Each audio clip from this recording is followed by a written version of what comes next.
Assalomu alaykum, hurmatli televizor ko'ruvchilar. Bu qatamqi ochiq suhbat programmamizga qadam tashrif qilganlarni qizg'in qarshi olamiz. Bu qatamqi programmamizda Osiyo Tinch okean rayonidagi yangidan o'tirib chiqayotgan vaziyatlar to'g'risida doktor Erkin Akram bilan olib bormoqchi bo'lgan suhbatimizni tingladi bo'ladi. Hurmatli doktor Erkin Akram afandim, oldi bilan rahmat aytaman. Men rahmat aytaman. Sizga ma'lum, yaqindan buyon bu Osiyo Tinch okeanda bo'libmi shu Shimoliy Koreya Amerika'nın o'rtasida bir vaziyat tirkishlar bo'lyotdi. Bo'libmi Shimoliy Koreya bir boshqarulan bombasini qilgandan keyin Amerikaniki bir aviamatkasi shu Osiyo Tinch okean dengiziga yaqinlab shu Shimoliy Koreyaga yaqinlash oldida turyotdi. Shu vaziyatdan keyin har ikki davlat xuddi urushib qoldigan bir ahvolda tayyorlik bosqichga o'tgan vaziyat bor. Shuning uchun sizdan so'raydiganim shu Osiyo Tinch okeandagi shu jiddiychiliklar qandaq bo'ldi bundan keyin? Urush chiqish ehtimoli bormi bu shaxtdagi ko'z qarashlaringizni olgan bo'lsak? Bu Shimoliy Koreyaningki qurol kuchiga qaraydigan bo'lsak, Amerika bilan selishtirib bo'lmaydi. Bugun Amerika dunyoninki eng cho'ng qudratli askeriy kuchga ega bo'lgan bir davlat. 24 soatning ichida dunyoning bir tarafidan yana bir tarafga askar qurollarni yetkazadigan davlat. Boshqa davlat qila olmaydi buni. Hamda shu texnologiya bilan kurashtirgan o xilma-xil qurollar var. O Shimoliy Koreyani hemen uralaydi. Ama bir mesele var. Shimoliy Koreya shu Janubiy Koreya, o Seul, yani ularninki paytağı hemen shu chegarada. Paytaxtda. Paytaxt bu chegaraga yaqin. O'tgan yil men chegaralarga biri böyle Shimoliy Koreyalarning qazgan önkürlerge kirib ko'rib keldim. Çünkü Shimoliy Koreya tarafdan önkür kolaptı. Janubiy Koreyaga, Seul shahrigacha kolaptı yana aslında. Kim bilib qilib to'sab qilibdi ekan. Shu chegarada shu 100 mingdek zambiraklar bor ekan. O'xshash vaqtida shu 1-2 minutning ichida 1 million bombani shu Seulga atalaydi ekan. Agarda Shimoliy Koreya mushuni qilganlar bo'lsa, Janubiy Koreyani chatoq qiladi. Yo'q tutadi. Yani Seulni eng azda Seulni yo'q tutadi.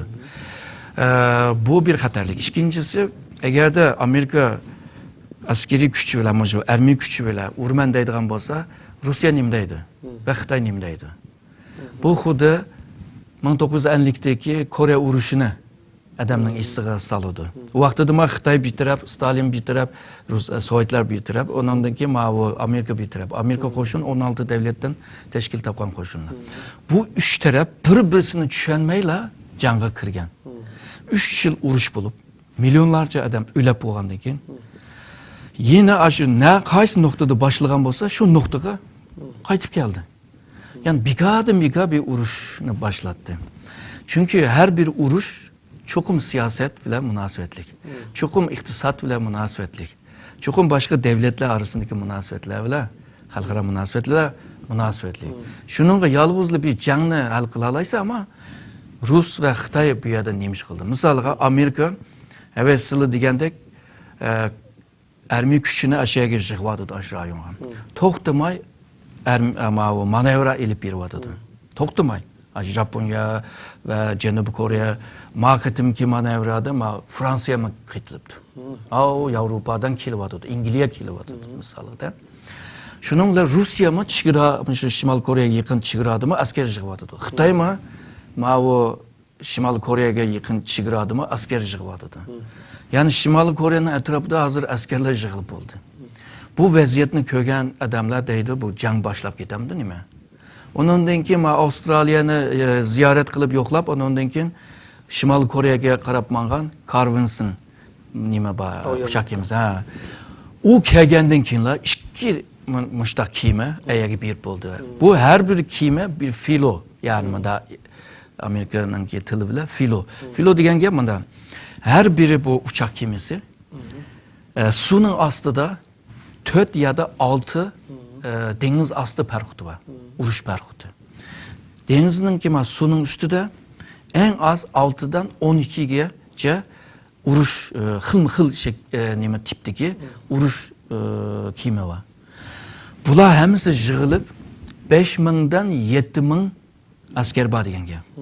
Ya'ni har bir aviat markasida 6-7 ming askar bor.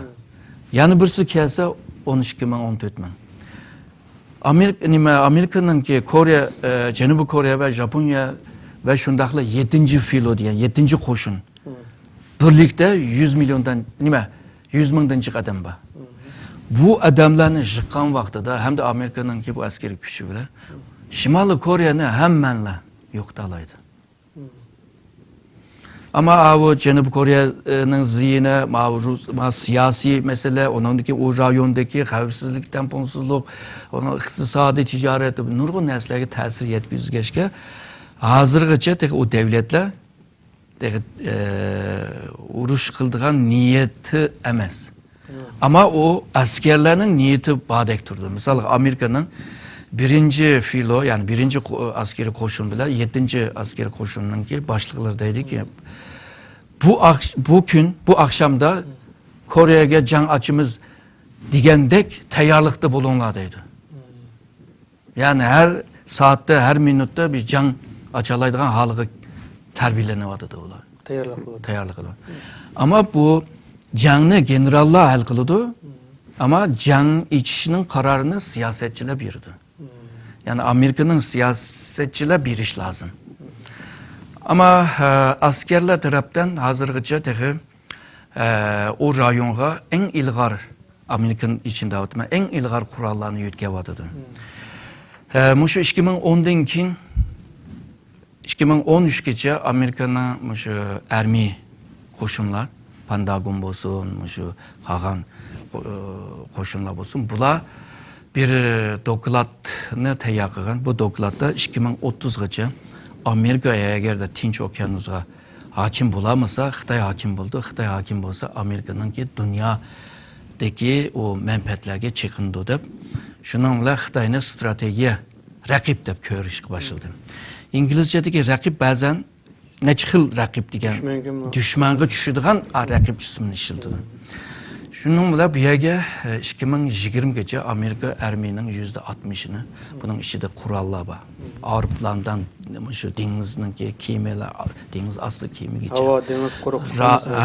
Şu radar sistemden şu aeroplan hammasining to'plamining %60'i Tinch okeanimizga yetkilyapti. Hozir hali jiq yetkilyapti.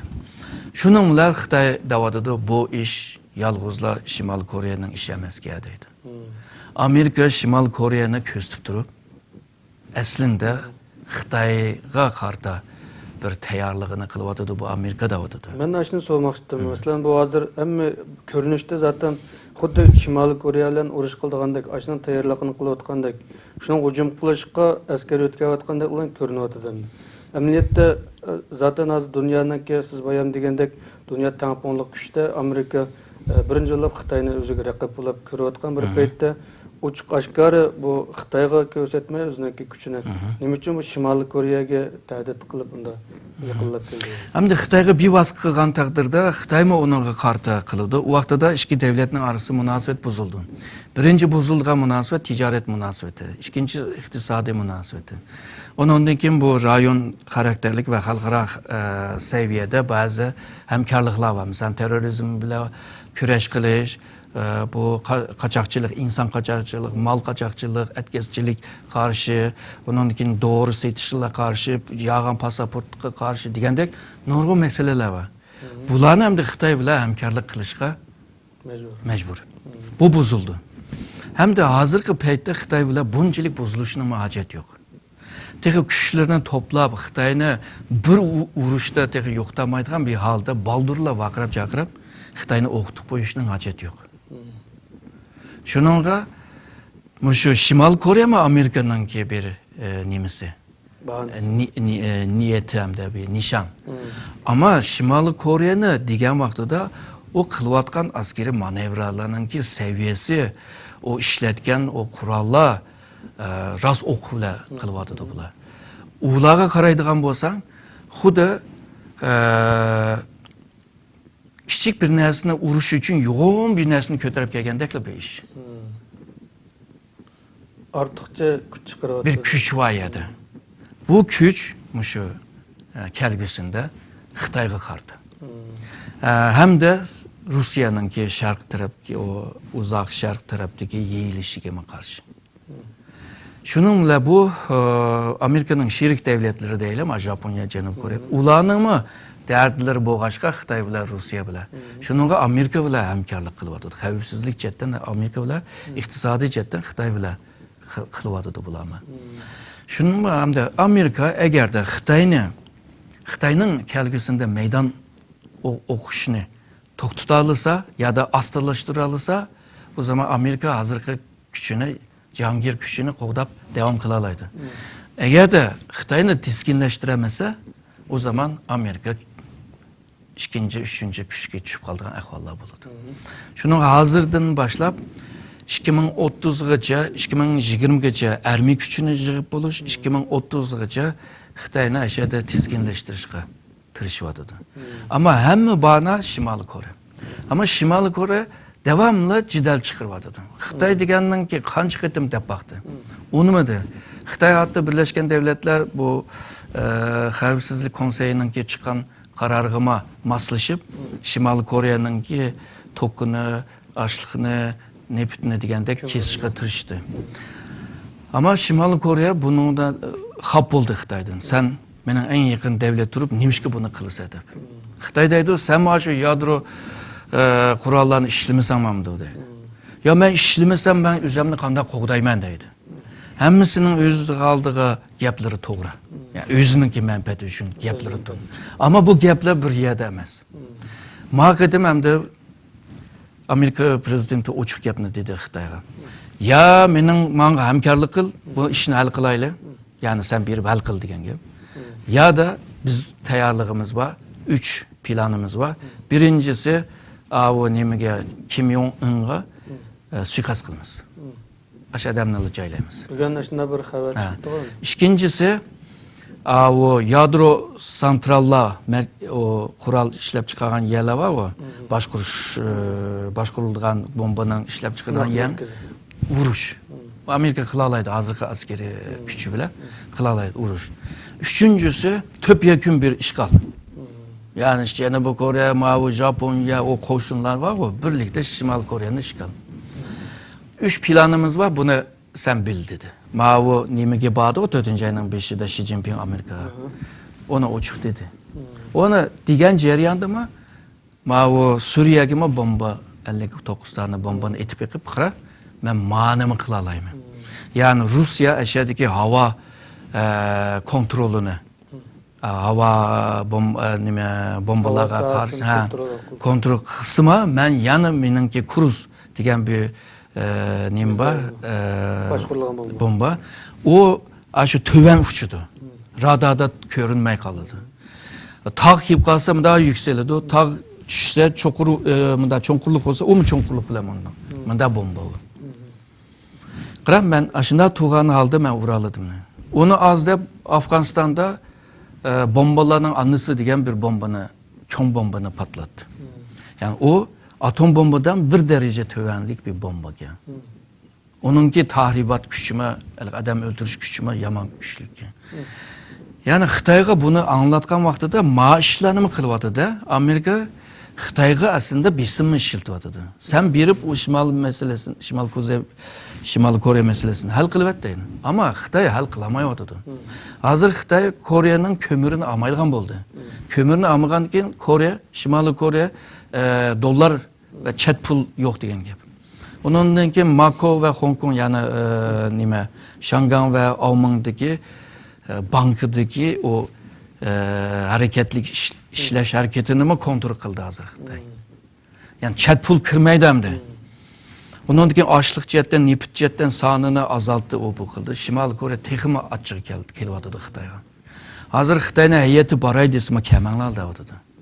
Voy bunda biz qurilgandan ki palanchi yilga biz kelaylik desa, yo'q kamanglar.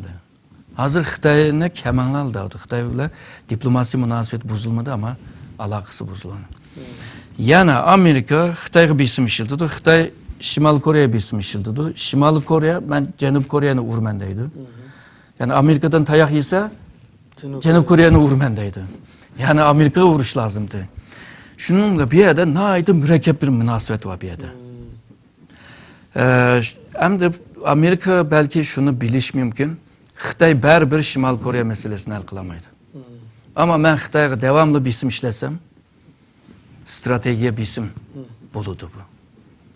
Xitay mı derhal Şimal Kore meselesini bir hal kılıversem, Amerika bu Şimal Kore'ni bahane kılıp askeri koşullarını bu yerge jığımısındaydı. Hazırmışda bir-birisi kirişip ketken bir ahvalda. Ama bazı mütehassisler deydi, muşunda kılıvatkan ceryanda, xuddi 1950'de 5. ayının 26'sında bolğanday. Şimali Kore tuyuqsuzla bir hareket kısa. Onun için bu etraf jığılan çoğun güçler, hemmisi can kırketse, 3. Dünya uruşu başlap gider mi bir yerde? Degenleme bağımda, ensreşte.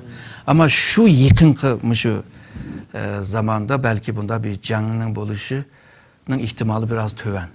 Ama dünyanın en çok iktisadi güçler eşede. Mesela birinci güç Amerika iktisadi, ikinci Xitay, üçüncü Japonya.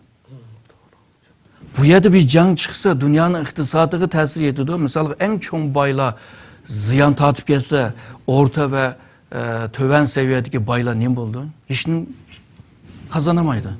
Yani dünyanın iktisadı bozuldu. O tüzüm bozuldu. Kurallar, kaydılar bozuldu. Hemen bozuldu. Dünya bozuldu. Şunun asan bir nerse emez.